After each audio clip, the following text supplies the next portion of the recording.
2 Samuel chapter 10. In the course of time, the king of the Ammonites died, and his son Hanun succeeded him as king.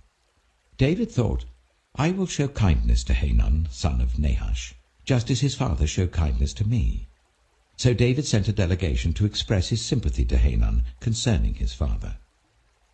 When David's men came to the land of the Ammonite commanders said to Hanun their lord, Do you think David is honoring your father by sending envoys to you to express sympathy? Hasn't David sent them to you only to explore the city and spy it out and overthrow it? So Hanun seized David's envoys, shaved off half of each man's beard, cut off their garments at the buttocks, and sent them away. When David was told about this, he sent messengers to meet the men, for they were greatly humiliated. The king said, Stay at Jericho till your beards have grown, and then come back. When the Ammonites realized that they had become obnoxious to David, they hired 20,000 Aramean foot soldiers from Beth-rehob and Zobah, as well as the king of Maacah with 1,000 men, and also 12,000 men from Tob. On hearing this, David sent Joab out with the entire army of fighting men. The Ammonites came out and drew up in battle formation at the entrance of their city gate, while the Arameans of Zobah and Rehob and the men of Tob and Maacah were by themselves in the open country. Joab saw that there were battle lines in front of him and behind him. So he selected some of the best troops in Israel and deployed them against the Arameans. He put the rest of the men under the command of Abishai his brother and deployed them against the Ammonites. Joab said, If the Arameans are too strong for me, then you are to come to my rescue. But if the Ammonites are too strong for you, then I will come to rescue you. Be strong, and let us fight bravely for our people and the cities of our God. The Lord will do what is good in his sight. Then Joab and the troops with him advanced to fight the Arameans, and they fled before him. When the Ammonites realized that the Arameans were fleeing, they fled before Abishai and went inside the city. So Joab returned from fighting the Ammonites and came to Jerusalem. After the Arameans saw that they had been routed by Israel, they regrouped. Hadadezer had Arameans brought from beyond the river Euphrates. They went to Helam, with Shobach, the commander of Hadadezer's army, leading them. When David was told of this, he gathered all Israel, crossed the Jordan, and went to Helam. The Arameans formed their battle lines to meet David and fought against him. But they fled before Israel, and David killed 700 of their charioteers and 40,000 of their foot soldiers. He also struck down Shobach, the commander of their army, and he died there. When all the kings who were vassals of Hadadezer saw that they had been routed by Israel, they made peace with the Israelites and became subject to them. So the Arameans were afraid to help the Ammonites any more. 1 Chronicles chapter 20. In the spring, at the time when kings go off to war, Joab led out the armed forces. He laid waste the land of the Ammonites and went to Rabbah and besieged it. But David remained in Jerusalem. Joab attacked Rabbah and left it in ruins. David took the crown from the head of their king. Its weight was found to be a talent of gold, and it was set with precious stones, and it was placed on David's head.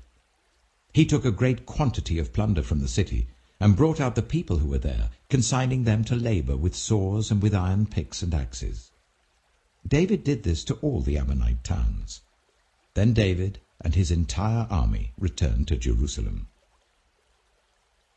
In the course of time, war broke out with the Philistines at Gezer.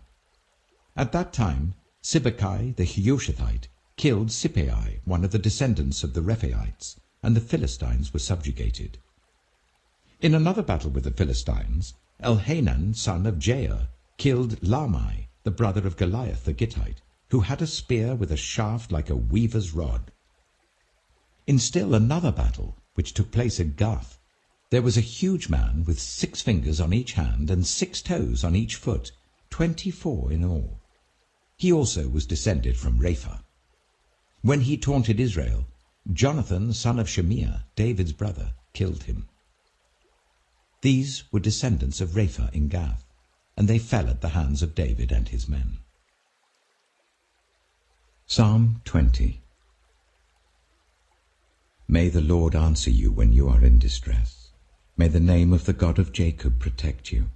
May he send you help from the sanctuary and grant you support from Zion. May he remember all your sacrifices and accept your burnt offerings. May he give you the desire of your heart and make all your plans succeed. May we shout for joy over your victory and lift up our banners in the name of our God. May the Lord grant all your requests. Now this I know, the Lord gives victory to his anointed. He answers him from his heavenly sanctuary with the victorious power of his right hand. Some trust in chariots and some in horses, but we trust in the name of the Lord our God. They are brought to their knees and fall, but we rise up and stand firm. Lord, give victory to the King. Answer us when we call. Matthew chapter 22. Jesus spoke to them again in parables, saying, The kingdom of heaven is like a king who prepared a wedding banquet for his son.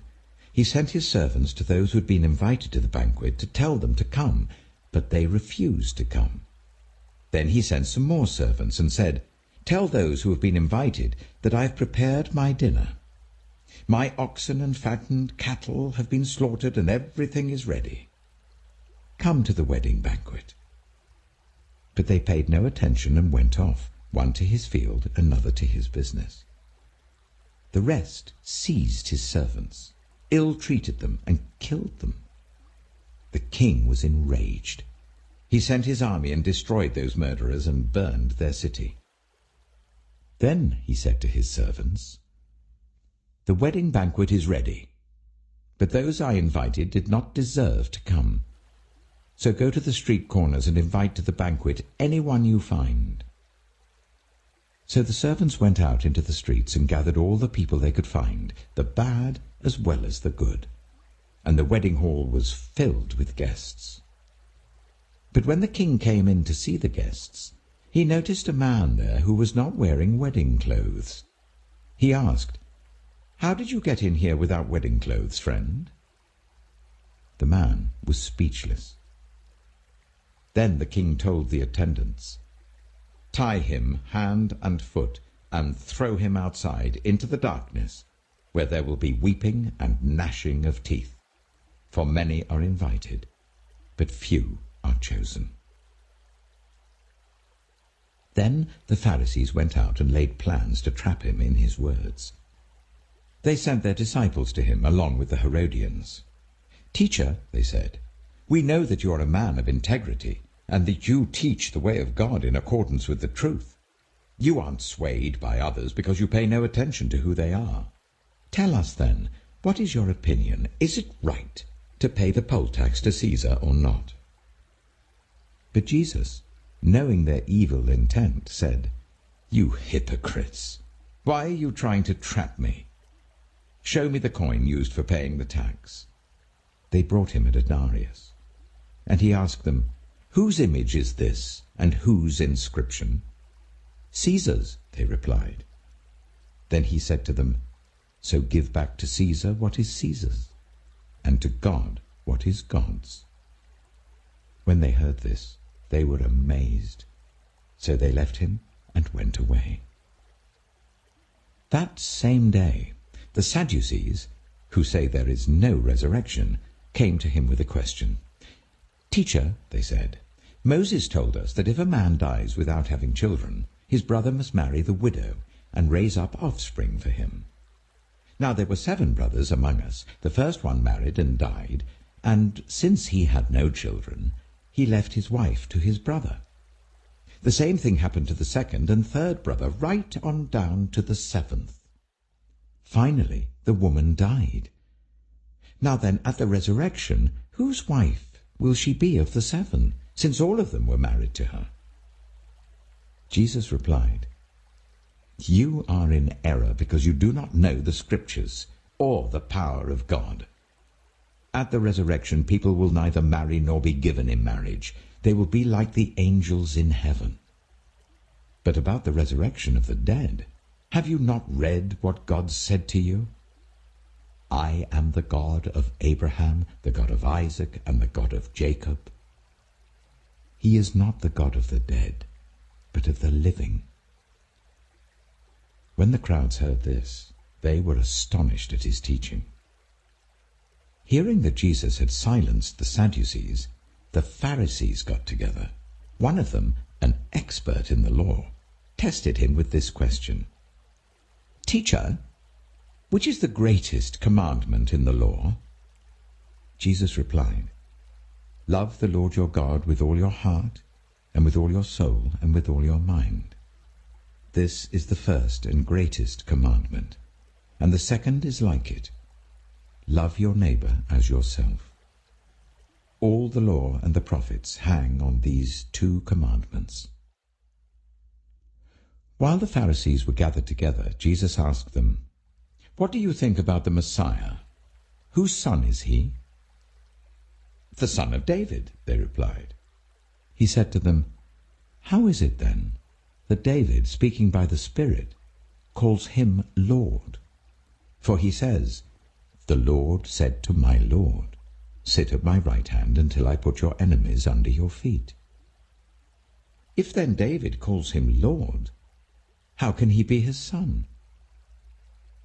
No one could say a word in reply, and from that day on, no one dared to ask him any more questions.